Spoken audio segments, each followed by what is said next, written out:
right, hello there, people of the internet. My name is Utul Chekera, and this is Dialogues with Chekera. I have my friends. Do you consider me your friend? Let me think. I think so, yeah. Let me be nice. I think I'll take that. I think you're my friend, yeah. No objection. And I have my two friends, Blazey Onyango, my fellow Nilot, and Liz, my fellow American. Yes, definitely your friend. Yeah. So I like talking to people. I've been doing this series where I'm talking to people from other countries. I was talking to somebody from Finland yesterday, just gauging what Finland looks like, and sharing it with the world. And today I have Blazey and I have Liz. What is your other name, Liz? Just Liz. Liz Onyango. My last name has been changed to Omondi. That's his name. But my original name was Hovi. Hovi. Mm-hmm. So I can call you Liz Omondi. Yes. Do you know how to pronounce it, Omondi? Yes. And Onyango is like his Luo name. Yeah, but also Omondi is his Luo name. Yes, Yeah. but it was, that is something he took from somebody, borrowed from somebody. Yeah, like the father. Yeah. So it's Blazey Onyango Omondi. Blazey Yes. Onyango Omondi. Yeah. Yes. Let me tell you, funny thing is, Yeah. Blazey is not my real name. Blazey is my nickname. My original name is Dickens. Dickens. Yeah. Yeah. You barely hear that. Yes. Yeah, but is Blazey in your passport? No, Dickens. Dickens in the passport. Yeah. Yeah. Dickens Onyango Omondi. Yeah, but I like Blazey. everybody calls me Blazey. Even at work, my name tag is Blazey. Blazey's just dope. Good, right? Yeah. The fire side. Blazey's just dope. So how did you guys meet? Did you guys meet in a train station? She can tell you that for sure. Yeah. I- How did you guys meet? We met he works at the House of Worship of the temple, Baha'i temple in Wilmette. And I was very injured at the time, 2 years ago in November 22. And I walked in and I met him. He is like the front face, or say the receptionist, the face you see when you walk in to the welcome center to greet you of the Baha'i temple at Wilmette. And I met him there. I was very injured, so I was unable to work. I was having a lot of physical issues with walking and stuff, so we started off as friendship. He helped me through these injuries, and I got back better to 100%. Yeah. What is the first time you laid eyes on him? What did you see? See this handsome guy? We both said this is the most beautiful person I've ever seen. It was very funny. Please tell me when you first saw her. So the angel. It's funny because I saw her, and so one thing I have is pride, and I'm always not desperate. Yeah. I'm not that guy who texts you 10 times so you can respond once. No. So what I did is I just say, hey, I think you're very beautiful, and I have something for you. And I took a piece of paper and I wrote my name and my number, and I told her, call me if you get a chance. I'll take you out for coffee or something, dinner. And I gave her a chance to talk to me. I wasn't begging. Yeah. I liked what I saw, and I was very attracted. But I also had to respect the fact that she has a right to choose without any pressure. So yeah, she took it home and she had to think about it. I called him the next morning. I didn't really think about it too long, but I didn't want to. Yeah, and she was dating at that time actually. She had someone. Yeah. Yeah. Okay. So poor guy. Yeah. When by the way, if I ask a question and you feel like it's a question I don't want to answer, then you can just just look at me and then we'll cut it off during editing. So there is the relationship between the white and white in America, and then there is the relationship between blacks and blacks in America. And so I want to bring you back home to Kenya and see how it works, so that we make parallels. So when you're Kenya, and this guy is coming from the tribe Luo, Yes. Okay, and then we have other tribes in Kenya, the Kikuyu and the Kamba and all those people. Uh, if, for example, Blazey went to his parents and said that I'm in love with this Kikuyu chick, the parents were like, Okay. my friends, I have you know. thought about it? That's right. Have you thought about it? So Yeah. then when you go to America, then you have white parents. Okay. Yes. And you also have your understanding of black people. Did you ever think about how does this gonna look like? How we gonna have serious, because he's not just black. He's African. yeah. Yes. Did that trouble you a little bit? Take me through the process of how you thought about the whole thing. It's not really something I had to decide whether or not. I think I was more based on the person internally Yeah. than the color of the skin. But before I met him, I was interested in different kinds of people from different walks of life. I've met Jamaicans, Koreans, other Africans who he is not the first foreigner, Wow, I'd say, there's a lot of people. that Yeah. that I've been friends with. Friends. That I've been, as he Are you was. triggered, Blazey? No, he's not. Just listening. He knows. Okay. But I'm just saying, I wasn't really, it wasn't that hard. I actually was the one to tell my mom, my parents, when I was younger, don't expect me to marry a white American, because I just don't see that in my path. My first boyfriend was a Russian. It just wasn't, I was interested in learning about different cultures around the world. Yeah. And that fostered a lot of friendships as well, not dating. Great. Interesting. Yeah. I think on my side, I'll say, preferably I would marry a Kenyan if I had the chance to, but it has to be someone I love, because we had this issue of I wanted to marry a Kenyan girl, but there was a nice American girl who I was very compatible with. I've been with few, I won't say a lot, few, maybe a lot. I've been with few people in my life. Yeah. Majority, I have to be very honest, were Caucasian. I don't know why. Maybe because where I used to stay, we were always minority as a black person. So there's a high chance 80% of people in your local community are white. So you might end up, probability, how it works, you might end up having a Caucasian person. But Liz is the first white person that I've really worked with. The rest, it was nice, but they didn't really understand the African culture, because the Western culture tries to kill the idea of family values. First of all, they don't know the difference between a man and a woman. That's something they really struggle with. Well, I feel like everybody is equal in the house, but they play different roles. In reality, you can never take away the right of women as being caregivers. That's law of life. You don't need to debate and go to protest. Men can do it, but women can do it better.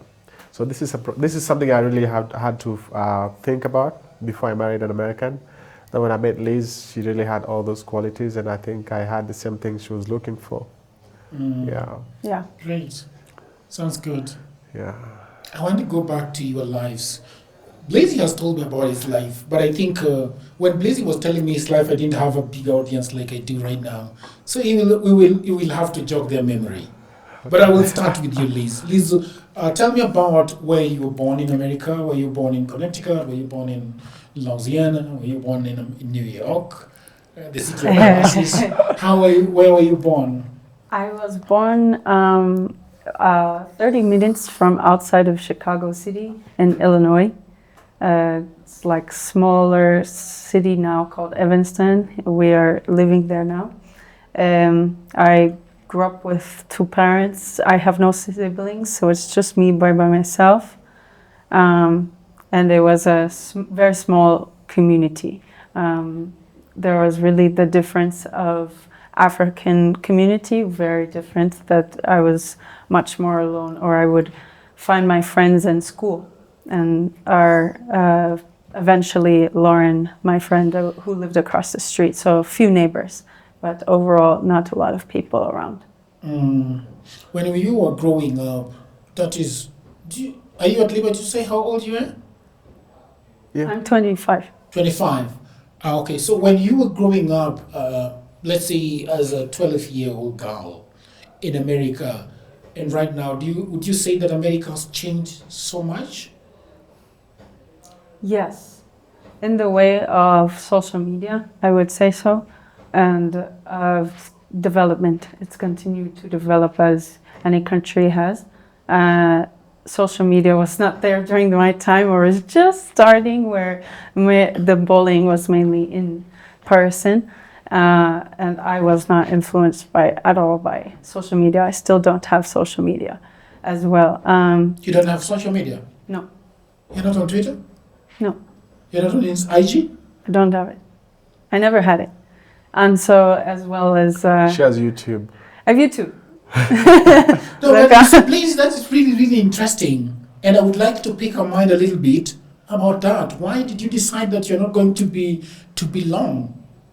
I think it was an act of just continuing what I already started. My friend helped me start a Gmail account when I was like 10 years old, right? And then she wanted me to start a Snapchat, which I guess is the only social media I guess counts.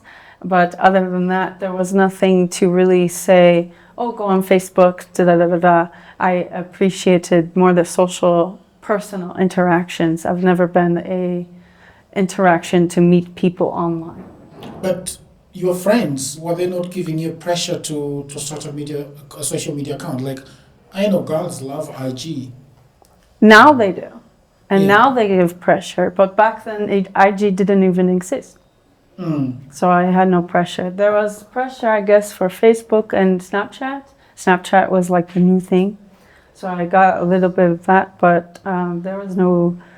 I didn't really care. It just didn't spark my interest to talk to people online. Actually, I've had comments, people saying that if you have Instagram account, you'll have big, huge following because you're pretty and you have beautiful body and all kind of crazy things. So Yeah, I actually, agree. it's crazy. But she's never had and she doesn't want it. What do you do when he's doom scrolling? Do you know what doom scrolling is? Yeah, I think it's a waste of time. What do you do when he's doom scrolling on his phone? I can also scroll on YouTube, same thing. I can scroll on Netflix, same thing. But it's all to take you away from, if I'm not scrolling or I'm not playing games, yes, these are fun times and I think they are needed, but in moderation. You can also go play soccer with your friends, go to the beach. So in moderation, I think they're fine. But too much, I don't want it. Yeah. It's not necessary. And at this point, social media has a lot of positives, but also has a lot of negatives that I've not been interested in adding myself to that platform with all I have going on. I'm good. Yeah. Blazey, you've not been, you've not joined the faith of having no social media. I really don't think I can have no social media at this stage. Yeah. Because first is people have different paths, and as we said, moderation plays it. Like for my company, I just started my own company. I need it. Yeah. For easier, like right now, things are happening more online, advertisements and all kind of. I'm not the one doing it all. I have to hire someone to run my social media account, but I have to check it. Plus, I have a very huge following online. Like for example, people who trusted my first trip through social media. So yeah, it's a fine balance between me and my wife, making sure that everybody respects whatever we do. There's some other crazy stuff there, like Twitter, you see politics and all the kind of stuff. I don't do partisan politics, but I check what's happening in the background. And I update Liz, so I'm there to give her updates of what's happening. If we're gonna get nuked in the US, I'll let her know to pack her things quick. Yeah, so that's why I'm on social media and she's not. That's amazing. Yeah. It works out. I want to ask you about yourself. Jog us our memory. Where were you born? How did you end up? I was born in the in ghetto. the promised land. Ghetto. She lives in a very nice neighborhood actually. Like where we just got a house there.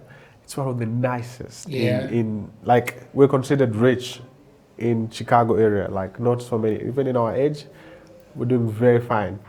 But me going back in time, poor place. You know those single rooms where you share with your parents and there's like a curtain and your parents are sleeping in that bed and you guys are sleeping on the floor. Yeah, unfortunately you might hear something you're not supposed to hear. There's no privacy. That's where there's living room, kitchen, all kind of crazy stuff. Dining room. So I don't say that was bad. I think that was good for my life because for who I am now, I had to go through that. I do lots of things. I am very shocked. This is the first time actually I'm shocked of how talented I am. Even just to start a company at this age, a very successful thing, it's through what I went through as a kid. I don't know if I was raised in Lisa's neighborhood, I'll be like that. No. Plus, I've also tasted both extremes of very rich. We've flown first class. We've slept in 5-star hotels. Not me, and with other people. Yeah, but at the same time, we've lived very poor. No. That's right, yeah. Yeah. At the same I'm bro, not that rich. do you know Rainn Wilson? Hmm? Do you know Rainn Wilson? He did The Office. No. Yeah, he's a very, very huge actor. I was just In here. America. I was just here. I was in Masai Mara. Yeah. They just sent me a message. He's like, I've been checking you in Kenya. Hit me out when you get back. So at the same time, I told you I also came from a place where there was no food. So I've tasted both extremes of extreme poverty and extreme wealth where you can order anything you want, and then also part of middle class, which I think I consider myself in the United States middle class. Yeah, I consider us or how we lower. live. Yeah. Yeah, it's like you know what I mean? Americans are crying so much about everything. You know, the things have hiked. I think Americans are fine. Yeah. Americans don't get satisfied. Do you think so, Liz? Things have hiked for sure. It's gotten more expensive, and you can calculate that in the statistics. It is unreasonable the amount of prices compared to generations before as well.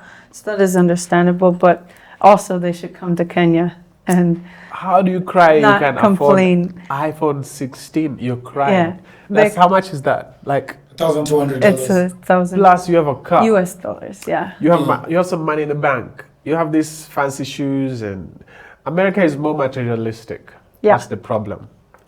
They will never get satisfied. I want this house. I want the other house. I want the bigger house. I want the biggest house. I want the nicest shoe. So that's how America is like actually created on extremism. Kenyans, happiest people, and unfortunately Kenyans are being influenced by the Western world to live that kind of lifestyle. We went to the Maasai village, you remember? Yes. The best place I've ever been. Beautiful. Very beautiful. Yeah. They don't care. How did you end up in America, Blazey? This guy, he's a smart guy. He's pretty smart. Well, I was in love. As I said, I met so many women. I've had so few women, and one of the reasons actually why I moved to the States is I was in love with a girl. Yeah. And we made a decision that it was nice for me to move to the States, so we can be closer, instead of like having a long distance relationship, which was very tough. It's so hard when you talk to your wife or your husband or your boyfriend or your girlfriend on the phone, and then you hang up and you can't see them for a while. Yeah. It's very nice if they're there. So we had like a 2-year relationship, long distance. She used to come here most of the time. It was hard for me to go to the States because I was only like 20 or 19, 20. She was she's not the same age. Yeah, she's a little bit older than that, but not so old. Yeah, so. Liz, she likes to put me on the spot. And it is what it is. Liz, slow down. So after we moved to the States, unfortunately things never worked out. Yeah. I really missed home. and I didn't know how to deal with it. Plus, the American culture was very different for me at that time. As I said, there's no difference between a man and a woman in America. For me, I don't feel like men should misuse women because they are men.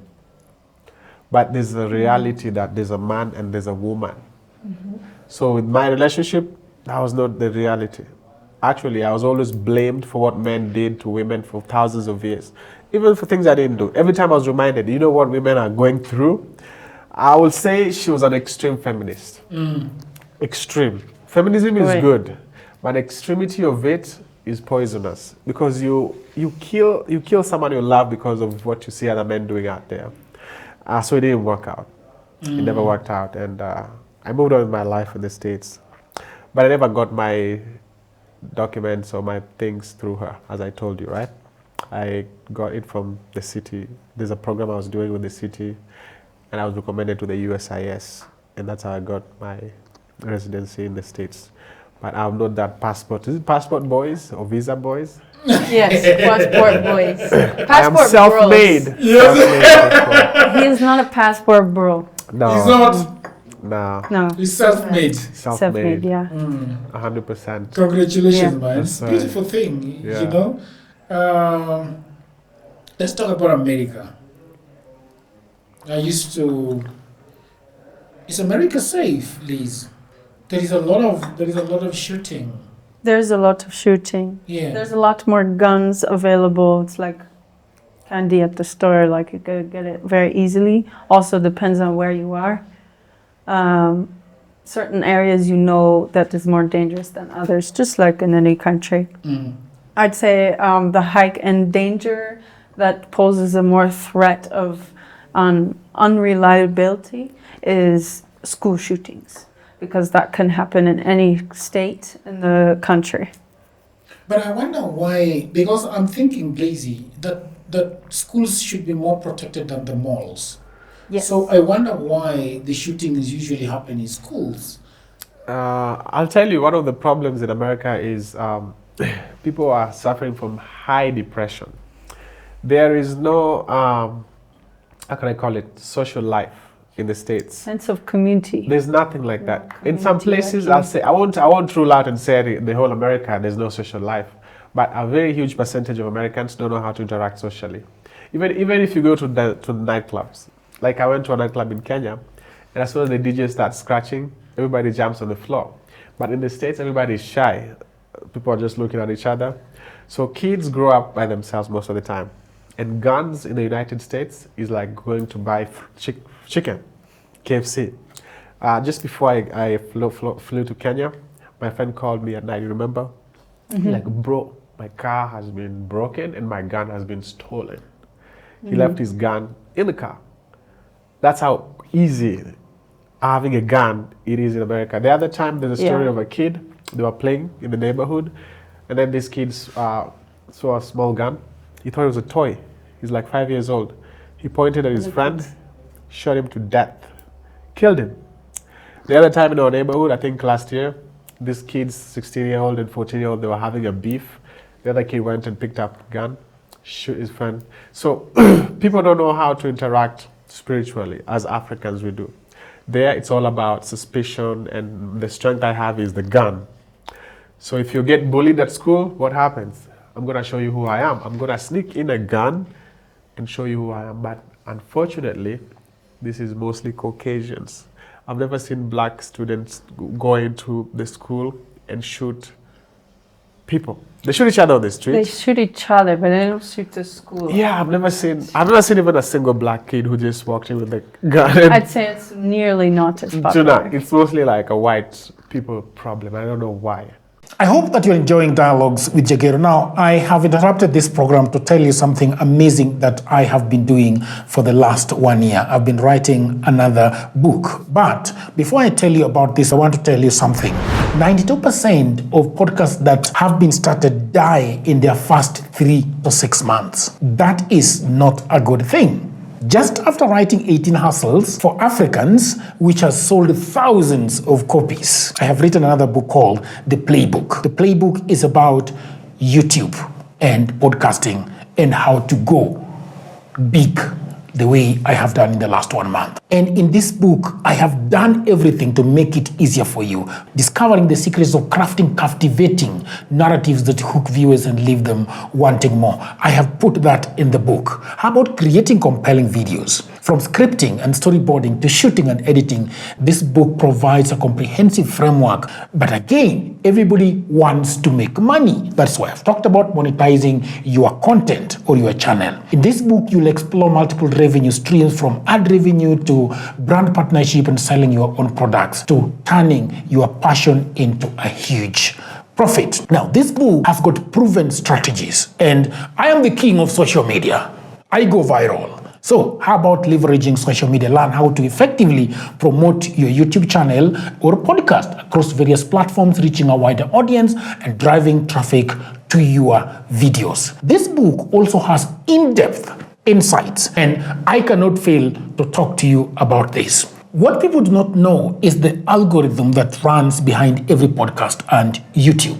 Now, this guide decodes the complexities of the YouTube algorithm, revealing how it influences video ranking, recommendation, and overall audience engagement. If you want to know how to get this book, or rather this ebook, I have left everything in the description below. So, how much is the book? The book is 1,500 only. And now, back to programming. Why is it white people talking, please? Please tell us. I am not being racist, but this is the fact. I say I agree with him because I don't know why. I think my mindset is more aligned to his than other white people in America. That I'd say they go to extremism lengths rather than thinking through. They move fast, and these actions of moving too fast, being a child, you can't process these things in a logical way, then you move too fast and it kills somebody. I think I have an idea. But go ahead. I might have an idea why I feel like in many white homes, white homes, she might attest to this, kids are highly protected, highly protected until they don't taste the reality of hardships that a normal human beings will go through. Oh, honey, oh, how are you feeling? Oh my God, you deserve everything in the planet. And then they raise these kids like that, and they become adults. So they are adults, but they still have that baby mindset of being baby. In a black house, if you mess up, even African Americans, boy, there's a high chance someone will pull up his belt. Listen, I know there's abuse, there's child abuse, but there's discipline. That's why I keep bringing Liz to Kenya. To know like how our kids will look like. I don't want my kids to be like, oh honey, oh sweetie, oh this is my heaven and my. But Liz is gonna be afraid because they're gonna call 911. Not in my house. Liz, you can call 911 on your parent when you are 15 and they will come. They did. Actually, my parents threatened to call 911 on me for not following the rules. Can you imagine? Tell me why. Yeah, please tell us. I was not following. My parents were.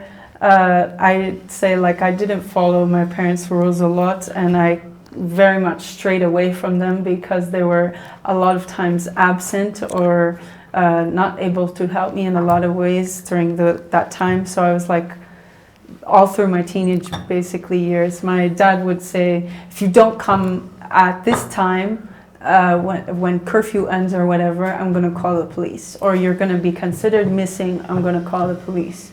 I was out with my friends, I'm trying to live, and they threatened the police. Jaguero, can that happen in a black house? No. Why will you call police on your kid as a black parent? I am the cop. But probably they were afraid that if they were to lay hands on her, then they would be the one calling 911. and that would be trouble for them. And I don't think you need to lay hands on a kid. I'd say a lot of parents do lay hands on kids and they don't get called on police, especially in my time.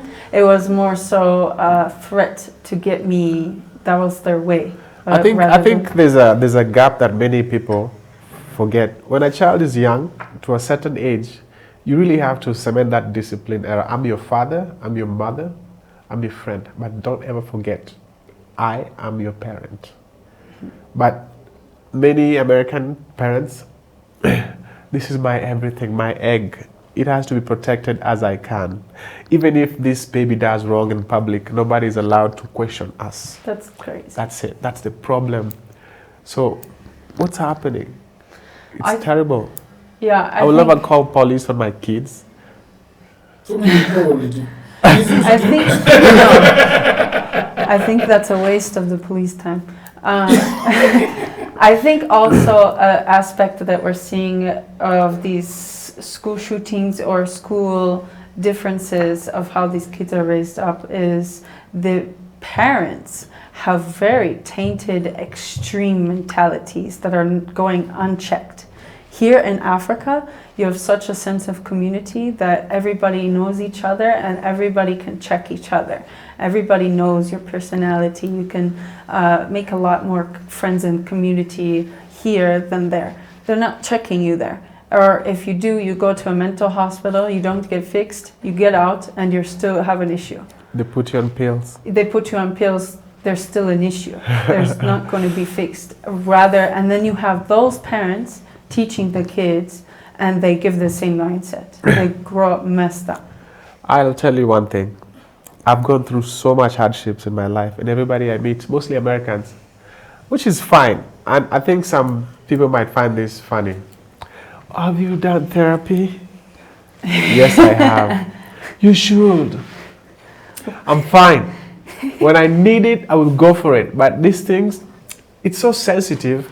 I love therapy, but I don't want to be dependent on therapy. I'll go for therapy when I'm really there. I need someone to talk to. Who's my therapist in Africa, in Kenya? My mom, my dad, Jagero, my uncle, my neighbor. Anytime I'm going through something, they're in my business. I trust them. They're my therapist. I heal so fast. In the United States, you find a random someone who's seated there and tells you, so, me and you, we're buddies. Tell me everything about your life. No, it doesn't work like that. That's where Liz goes. Yeah. I'm like... No, it's just a missing sense of community that a lot of Americans feel the need to do that because they don't have anybody else to turn to. Here, there's plenty of people to turn to. Yeah. There, you don't have the same opportunities and options. The reality, like, they make it feel like if something wrong is happening in your life, is bad. Like, listen, our lives were mixed up with tests and difficulties. It's part of our system. You drive your car breaks down. There's no panic. Yes, it's nice to panic, but don't stay there. You have to figure out how to fix that car. You move forward. Yeah. One day you're going to get sick, lay on bed, the doctor will tell you have 3 months and you will die. Are you saying that Americans call a therapist when their cars break Oh my down, God, it's just... down? I'm saying, That it's is crazy extreme. to me. They put you on therapy for life, or they put you on pills to make you happy. Pills, they are very dependent on. Why do you do that? I really don't support those I've kind of seen things. Americans who are even at airports having big bags of pills. Like, what the hell is going on? I mean, they have pills for everything, for resting, for sleeping. What I've learned crazy is because I'm not anybody in my close vicinity is on, but what I've learned is they put you on this pill. It has 5 side effects: nausea, liver damage, headaches, and then low blood pressure, say, for example. Then they put you on 3 more pills to fix those symptoms. So now you all of a sudden have 5 pills when you only had 1 symptom to start with. Okay. So the other 5 pills are dealing with the side effects. Yes. Yeah. And why do you need pills in your life? For the people who are taking pills, I have no offense. I know you'll see this and you might be very offended. But since the creation time, these pills were just introduced recently. We've been existing. We've been living. Why do we have to be so vulnerable to be asked, okay, now you have to be very, very happy and we'll do everything. Now take this pill. No. Well, I just say It's not like an offense, but I just say like question why you are taking the pill and look for additional solutions other than the pill, because this is not solving the problem, this is just solving the symptoms that will continue on forever. Yeah. So just look and ask why. Keep asking why until you find Actually, the foundation. one of my ex-girlfriends, we were dating, and one time I went to her house, and she woke up and went and picked up some medicine and dropped them in her mouth. And I was like, "Oh, are you sick?" She's like, "No, this is for my depression." I was done. I knew that if I follow this path with this person, it's going to be a rough journey. And that was like a breaking point for me. And I really never followed up on it. Yeah.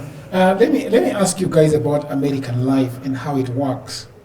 So, once you finish school, yeah, you get a job, and then you get a mortgage, and then you start paying the mortgage.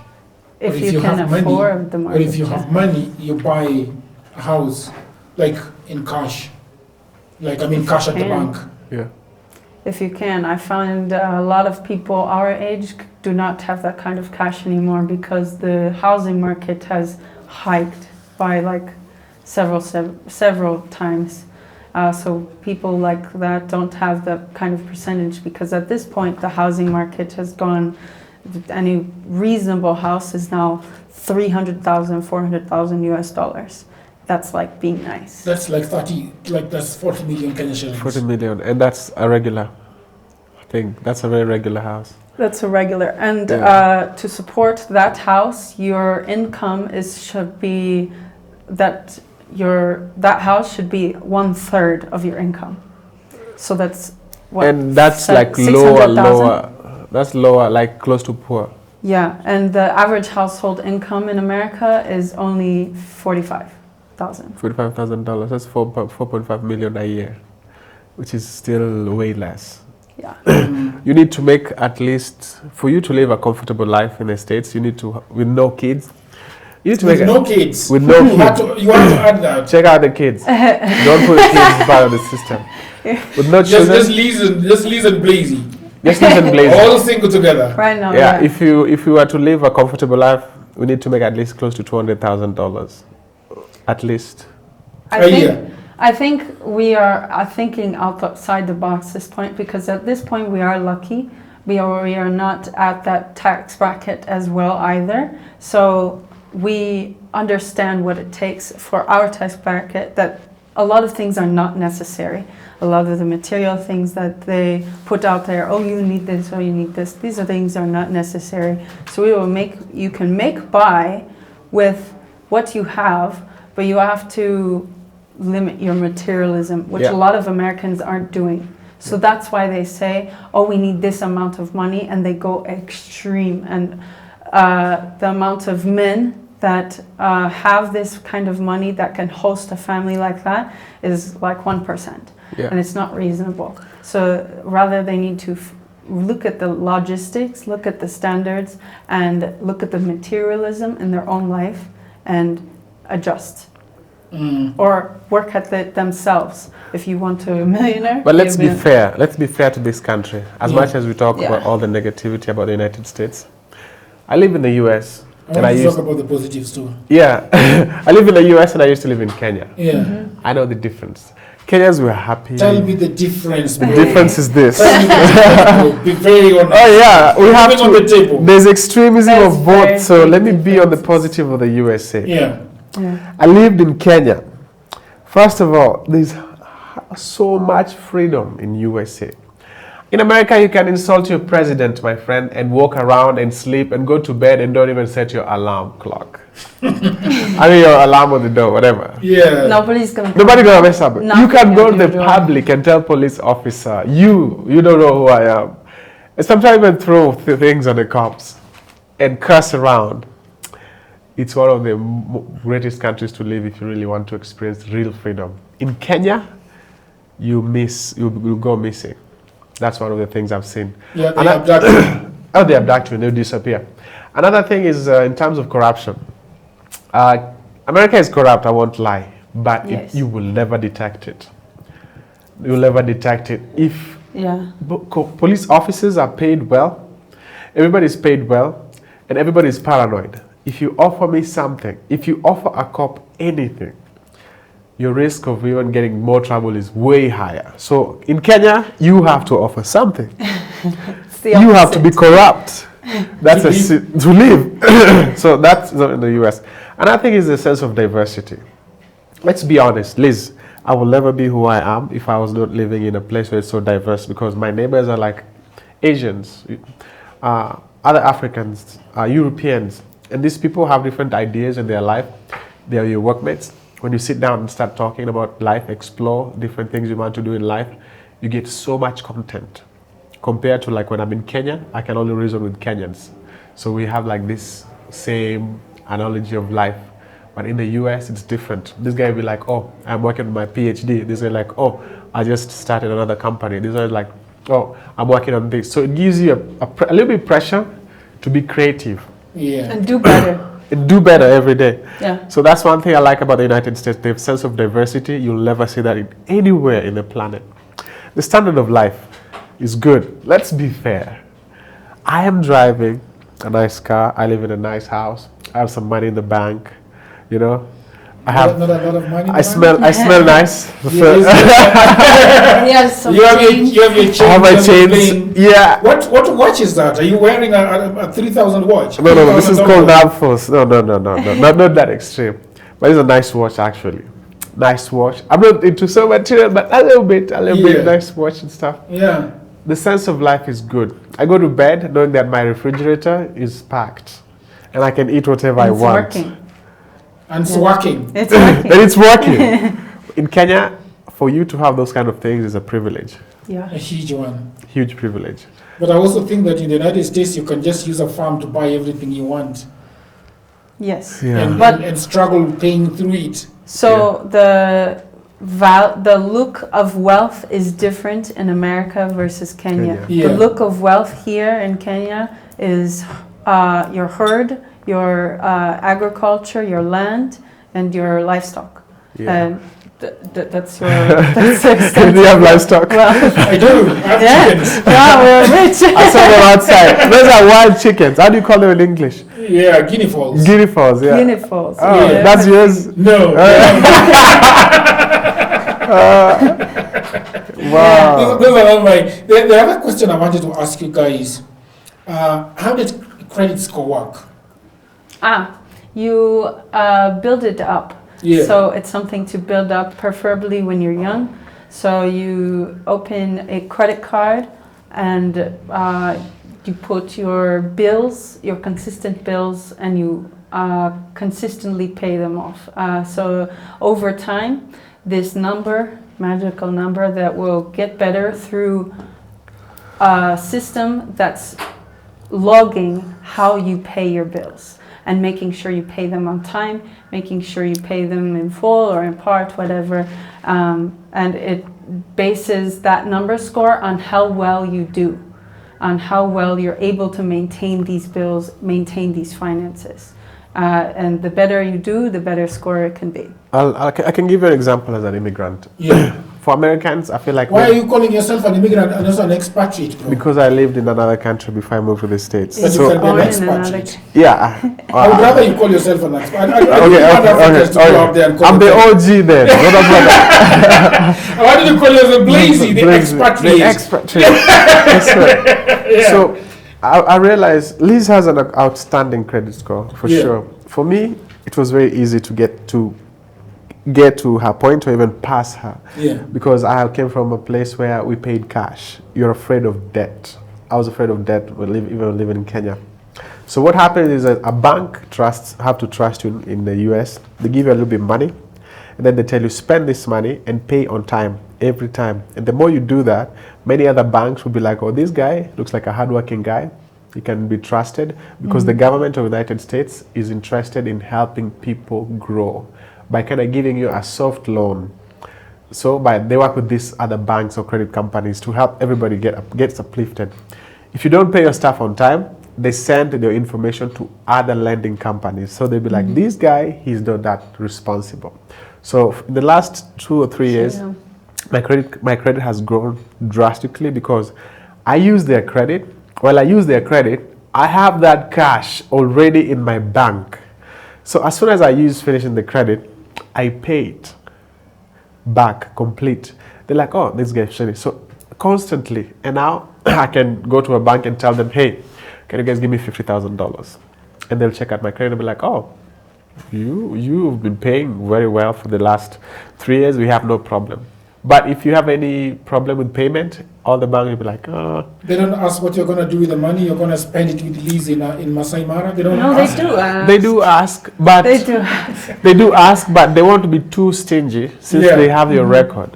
And many bank accounts will give you evidence. So anything you tell them will go through. Like, I'm going to do this and that. What you tell them has to be credible, has to be logical. Yeah, it can't be like... It's like if your brother asks you, like, can you give me money to go and spend at Sabina Joy? You're like, you can't do that. Do you know where that is? She doesn't know to do that. I'll be in trouble. You should ask him. I've got this. I have an idea. No. There's so much joy. There's so much joy at Sabina Joy. No. Yeah. Okay, go ahead, sir. Yeah, so you have to tell them like why. Let's say a car, a house, emergency, health, something, major things, because they're trying to help you. And also you're helping them, because the more you take their credit, the more that people will keep on, this is how money works. Yeah, so basically just like that. So like right now you got a tours and travel business that you've started. Yeah. So if you wrote a very good proposal and took it to one of the banks and tell them that, look, I'm setting this thing up, it is already moving, I just came from Africa and it's really doing well and I want a loan of 500,000 USD. I don't think they give you 500,000 because they have to see how. So first they have to look at how my company is making revenue. Yeah. But for now, I think I can get at least $10,000. For sure. Yeah. Because, for my company, the way I've run it right now is zero debt. I have put my own money to my company. That's what I'm happy on. Zero debt. Yeah. Not even a cent. I saved money and invested in it, and it blew up by itself. So I want to run it like that until when let's say if I want to start a branch in somewhere like Brazil or somewhere else, then I can go for loan. But I'm paranoid with getting loans. I'm not that guy who likes to be in debt. Yeah. I'm not that. Yeah. We're not loan people. But then so there is these companies that can help you pay. If you go to Amazon, you'll see a farm, right? Yeah. And then these other mini. Are they also connected to see before you check out? Do they immediately check your credit score? Yeah. Before it checks out? Actually, I just bought my new camera, the Lumix X5 I told you. Yeah. And I wanted to pay cash, but Amazon said, we can give it for the same price and you just pay a little bit as long as you keep shopping with us. And I said, that's good because it gives you less pressure. So they're like, give us a minute. Let's see what other banks are talking about who you are. And in like a few seconds, they say, oh, take it. I think you're going to be my bank. So yeah, for sure, they do. Yeah, I think that life works because, for example, this one, I bought it for $2,700. That's a good That is camera. $2,700. Yeah. And then it's like so much, bro. Was it brand new? Yeah, brand new from Adorama. Yeah. Rather than do it in payments is the new way. They split But it up. you see, YouTube is making me money, and I can pay it per month. But you can see that. That's why when you're talking about America being America, there are good things there in America. Yeah. I can use a farm. For example, if I have a production house, I can say, hey, I am doing YouTube, and this is really good. I have the iMac over there, which is the M1, which is now in my choker because it can't handle 6K footage. Then I just go to the banks in America and say, you know what, I need the M4 because I'm running a legit business, and they can see the money coming in. They give you the money. That is why I like America. America has so much money. I have to tell you. You see how they sponsor other countries? Billions of dollars. Gazillions of dollars. Yeah, they do. That is something that I really. If you are working hard in America and you want to build things, there is cash to build it. Hey, I'm in Kenya and I'm being paid right now. I'm here, but my money is getting in my bank. Very good. I'm making money while running my business, but my company is paying me to be here. Can you tell me about your business, bro? For lack of a better word, are you selling gold from Congo? So this is what I'm thinking. Africa has been misrepresented for as long as colonization started. As long as the first boats landed in one of the shores in our continent, Africa has been looked at as I'll use this word, shithole countries, as the former president said of the United States, Mr. Donald Trump. Yeah. Right? Are you voting for him? I won't say. No, I won't. If I was to vote, I know who I support in that presidential stuff. Blazey, but I don't know you as a coward. So why would you want to say who is you're not voting for? I mean, people are saying. I mean, you are your own black person. Your own landlord said that he endorsed Kamala Harris. So after the election, I'll tell you who I voted for. After the election, yeah, but so that's Africa. I've been highly misrepresented in the West. So one day I was like, I want to start something that can make my country look nice. So I said, what if I do travels and tour company, where I have so many friends in Chicago and there's so many tour companies in Chicago, and I can tell them, hey, you guys go to Europe, all these big countries, you call like how you call it. Trust me, let me show you the Africa that I know. You see how intelligent I am? I have content too from my country. Let's do this. And so what I do is I bring a team of friends or a team of clients from the States, like a 10-day itinerary to East Africa. For now, I'm only doing East Africa. And then we give them the real experience of like rich side of Africa, middle class of Africa, we're extremely poor. But our focus is the spiritual relationship of Africans, because that's what I think human beings need. So I just started it, and this year was so good. I have to be honest. This is like one of them. It really exploded. I've done it for 2 years. Yeah, this year, this time that we're here is the explosion at its point. Yeah, and I can see it going very far. Like right now, I was here and people are just sending me messages, send us the new dates. I came over there during breakfast and I saw all those amazing people. I know. And I was like, that's my man, Blazey. Well, I've been a Kenyan millionaire at some point. Yeah. So we have is it a family business or is it a solo business? Solo business. Yeah. I run it by myself. I have a very great guy called Nicholas. Yeah. He's my assistant. Yeah, I know him. Whoa. I haven't sent. Yeah. If I didn't have that guy, I don't know if I would be here. Yeah. He's the hands-on for sure. As far as we are in America, we're the logistics, but he is the hands-on to work with all the different companies that he's going to be working with here in Kenya, and in other parts of East Africa as well. He's able to call, go, and I'll tell make you, person contact. I haven't gave him like half of the shares, but I will never hesitate to tell him that you control half of the company. Because as much as I'm looking for the clients and I came up with the idea and I invested money in it, this guy is very loyal to an extreme that I can't even understand. I don't know how much money I have. As soon as I get to Kenya, he knows. He keeps every track. I don't know how much money we're spending. He knows. And it's not his money. It's my money. Yeah. And everything runs. So if I can get 3 Nicolases, It'd be perfect. we'll be very. Yeah, but I also think I would say this, Blazey. I also think you've got a very good heart. I think so. You think so? I hope so, yes. I think you've got a very good heart. You know, can I tell you something? Tell me. Sure. When I asked you to bring me the solar? one of you are one guy that, you know, somebody says, that thing is very difficult. It's impossible to get it here. It is, yeah. You know, it's really impossible to get it here. So I love the fact that when somebody tells you that, get me this, I'm gonna pay it. You bring it. We were stopped. I can tell For you, we sure. were stopped so many times because of that thing. Tell me about it. What happened? So this is you can't put it in a checked bag. Yeah, it's a 260 watts. Yeah. Plus it looks like an explosive. Does it? It's kind of shaped like one. Yeah. It was got very handheld. difficult, Yeah. and I knew that I was gonna buy it, and there's a high chance they'll take it at the airport. But I was willing to risk because I was like, you guys need it so much. In the States, we don't need it. We have lights everywhere. Yeah. But I thought of like, if you guys go to Kisumu, or if you, sometimes lights are dying, that thing is more efficient here. So as soon as I passed Chicago, luckily, I don't think we could have passed Chicago. The lady who was at the counter, she was messing up with our check-in stuff. So at the end of the day, she felt so sorry to rush us into the plane. So we survived that first stage. As soon as I arrived in London, this black guy at TSA, I think we had a good relationship, and he kind of trusted me, so he checked. He said, okay, we're going to check your bag one more time. So I checked my bag one more time, and I'm like, finally, he let us go. In Kenya, I thought they were going to take it.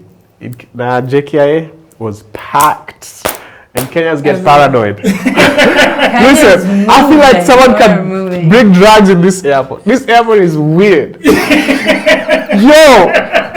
We just put the conveyor belt. They didn't even check. I don't even know if she was looking at the screen. She was looking, but she was looking at us moving. She's like, just keep moving. I'm like, wow. No, but I think you guys don't know what they're checking at the JKA. Yeah. I don't think they check for drugs or anything. I think they check for things that they can tax. Period. Wow. Yeah, they have priorities of what for things they want to tax. That is taxable though. No. The way you carry it, and it doesn't look new. You know, anchor stuff never look new. I even took it. I threw the box away because I knew that if they see the box and the stuff, they will tell me, "Oh, you have to pay for this." So I knew that you can use it without the box. Yeah, but for sure. But the Kenyan airport, it's less new. They're terrible. Yeah. Oh, it's. What do you think about our JKA? Terrible. What is terrible about it? Everybody is hungry. Everybody wants something. The security there, they're like, I feel like if you have money there and you want to smuggle something, easy peasy. Oh, I think so. I'm just, the government should do better. They should do it better. They get pushed over with a cup of tea and off you go where you need to go. Listen, in the USA, they don't even check you so much. You can only go through one or two checkpoints. That's it. But you have been extremely screened. Man, I was screamed when I showed up there with a tripod stand. Yeah. This guy took the tripod stand and went next to some speaker, and he was hitting it and listening. Like, what the fuck? Because you can put drugs on the inside. So if it's hollow, there's more suspicion whether it should be solid. Last time when I was flying to New York from Nairobi, I had omena. I carried omena. Oh my in my bag. This is a small fish. Yeah. There's this dog that looked at me and he said, "No, that bag has something." But I was stopped. Yeah. It's stank. No, not that one first. I was stopped. No, that's a different story. That's in France. That's in France. So this dog looked at me. They're like, "No, he has something." Yeah. And this cop said, "Do you have something in that bag?" I said, "Yeah." He said, "What do you have?" Fish. The dog was like, "Check it out." So they opened my bag. The dog was like, they opened my bag. They saw it. They said, "Where are you taking this?" I said, "This is an African dried fish for you to eat." So I wanted to eat it when I get to the US. Yeah. Said, "Okay, that's fine." And she had to calm the dog down. Yeah. It's fine. Another time is I was sent by a friend from the US to bring another omena. And this time my bag got lost in France. Yeah. Yeah. With omena inside. You mean the check-in? The check-in bag. Yeah. Yeah. So they found my bag, I think 1 week later, stinking like death. So the first thing they asked me, what do you have in the bag? Before we open it, I said, fish. They said, "Okay, we can't mail this bag to you. Come and pick it up." I said, "Sorry, I'm very far, maybe in the next 1 week." They mailed it to me like, have you seen how the dead bodies get wrapped to my house? That's so, that's omena is famous. So I think I'll try to get some this time too. It's good because we have no food in the States. You guys as Americans can carry food. I can't carry food to Europe or America. Can't, yeah. I do not. You can't even carry any seeds. No, maybe. First of all, it's too difficult to get a visa to go to Europe, and then you have omena in your suitcase. Huh? They send you back. jobs. They always want reason to send people back. Yeah, so Yeah. I would not carry food. Even if I was coming to visit you in Chicago, I wouldn't carry money for you. No, Yeah. that's good. I understand. And people send you these things. Sometimes they don't understand. When people tell me buy me this, like let's say if I come here with 6 iPhones, Yeah, that's a red flag. that's a red flag. They're Two is They're two is like, why are you fine. taking these things? Two- JK, for yeah. example, for sure they're gonna it's gonna be very problematic. Yeah. But Liz and Blazey, I want to wish you the best of life. Grow that company. Are you gonna have children? Yes. Yeah. Mm. Well, I won't say as much. Liz is the boss. Liz is the boss. She has- Liz is the department. Thank She you. has the right to make a comment. Yeah. I don't know if our friends will look at. I'm sure our friends will see this video. Yeah. But yeah, I'm gonna have kids. Yeah, it's beautiful. I like you guys. Why did you ask that question though? They're about having kids. Mhm. I feel like today it's very kids is a big responsibility, bro. Yeah. Mm. Well, yeah. And some people decide Yes. that we're not gonna have kids. Yeah, we have to have It's kids. a fair question, yes. If Yeah, it's a fair question. if our Thank you, bodies Liz. don't allow us, if we don't have luck, that's good. But we've decided we're gonna have kids. Yeah. Mm. Yeah. Yeah. So when are you guys going back?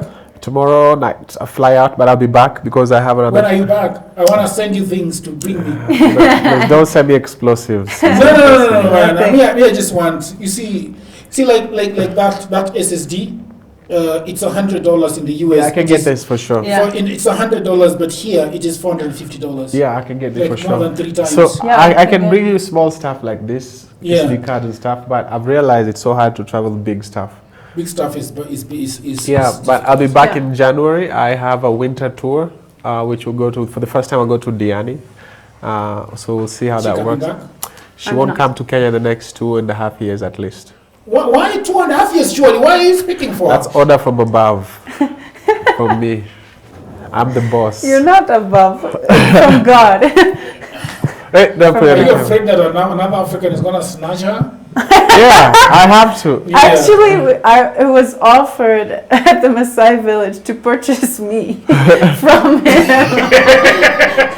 They were already offering to purchase, but Yeah. it's not on the table. Yeah, Not happening. But guys, I wish you the best of luck in your marriage, Thank in the business that you've started, Thank you. and basically in America to stay safe there. Thank you. You know. Thank you very much. Yeah. Excited. So See you thank soon. you very much, people of the internet. That was Blazey and Liz,